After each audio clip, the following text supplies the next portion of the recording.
ఎప్పుడు పకోడీ తిని తిని బోర్ కొట్టిందా? కొత్తగా ఇలా ట్రై చేయండి. ఉల్లివడ లోపల సాఫ్ట్‌గా, బయట క్రిస్పీగా ఎంత టేస్టీగా ఉంటుందో తెలుసా? ఒకసారి ట్రై చేసి చూడండి. ఉల్లివడ కోసం పెద్దగా ఉన్న 2 ఆనియన్స్ తీసుకొని చాలా సన్నగా కట్ చేసి పెట్టుకోవాలి. ఎంత వీలైతే అంత సన్నగా కట్ చేసుకోండి. మీడియం ఆనియన్స్ అయితే ఒక 4 తీసుకోండి. పెద్ద ఆనియన్స్ అయితే 2 తీసుకోండి సరిపోతాయి. వీలైనంత సన్నగా కట్ చేసుకోండి. ఆనియన్స్‌తో పాటుగా 2 పచ్చిమిర్చి, కొంచెం చిన్న కరివేపాకు, కొద్దిగా కొత్తిమీర, సన్నగా తరిగిన అల్లం ముక్కలు అన్నీ కలిపేసి బాగా పెట్టుకోండి. తర్వాత ఉల్లిపాయల్లో ఉన్న వాటర్ అంతా బయటకు వచ్చేలాగా చేత్తో గట్టిగా నొక్కుతూ కలపండి. ఉల్లిపాయలో నుంచి వచ్చే వాటర్ తోటే మనం ఈ మిశ్రమాన్ని కలుపుకోవాల్సి ఉంటుంది. ఉల్లిపాయల్లోకి కొద్దిగా సాల్ట్, కరివేపాకు, పచ్చిమిరపకాయ ముక్కలు, అల్లం ముక్కలు అన్నీ వేసి బాగా కలుపుకోవాలి. ఉల్లిపాయలోంచి వాటర్ వచ్చేంత వరకు మనం బాగా మెత్తగా కలుపుకోవాల్సి ఉంటుంది.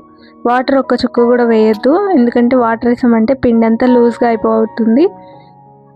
కొద్దిగా కారం కూడా యాడ్ చేసుకోవాలి. కారంతో పాటుగా ఒక స్పూన్ జీలకర్ర కూడా యాడ్ చేసుకొని బాగా మిక్స్ చేసుకోవాలి.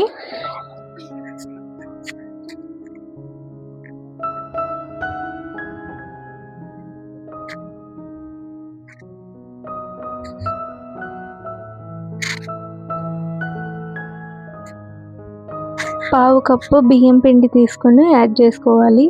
బియ్యం పిండి వేయడం వల్ల క్రిస్పీనెస్ వస్తుంది. ఒక హాఫ్ కప్పు శనగపిండి వేసుకుందాం. శనగపిండిని, బియ్యం పిండిని బాగా మిక్స్ అయ్యేలాగా కలుపుకోవాలి. రెండింటిని కూడా వాటర్ లేకుండా ఉల్లిపాయలో నుంచి వచ్చిన తేమతోటే మనం కలుపుకోవాల్సి ఉంటుంది. ఎంత వీలైతే అంత కలుపుకోవాలి. ఒకవేళ కొద్దిగా వాటర్ కావాలి అనిపిస్తే వేసుకోవచ్చు, కానీ ఎక్కువ వేయకుండా జాగ్రత్తగా కలుపుకొని పకోడీకి ఎలా అయితే మిక్స్ చేస్తామో అలా మిక్స్ చేసి పెట్టుకోవాలి. కలుపుకున్న పిండిని మొత్తం ఒకేసారి చిన్న చిన్న వడలుగా చేసి పెట్టుకోవాలి.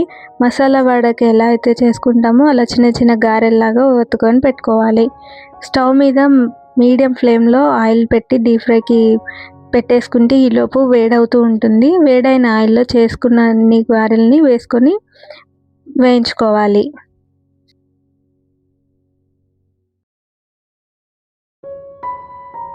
ఉల్లివడలన్నీ కూడా ఒకేసారి వేసుకొని మీడియం ఫ్లేమ్లో ఫ్రై చేసుకోవాలి. ఒకవైపు కాలే వరకు వాటిని కదిలించకూడదు.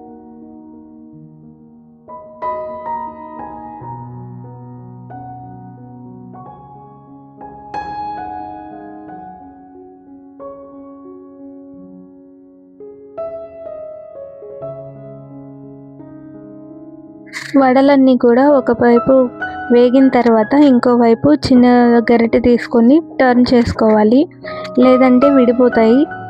సో ఒకవైపు కాలిన తర్వాత మాత్రమే వాటిని మెల్లగా టర్న్ చేసుకోవాలి.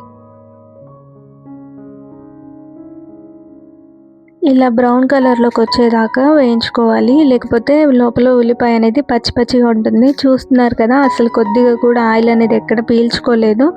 చాలా క్రిస్పీగా బాగుంటాయి. ఒకసారి ఈ వీడియో కనుక మీకు నచ్చినట్లయితే ట్రై చేసి సబ్స్క్రైబ్ చేసుకొని ఎలా వచ్చిందో కామెంట్ చేయండి. నా వీడియో నచ్చితే లైక్ చేయండి. Bye bye.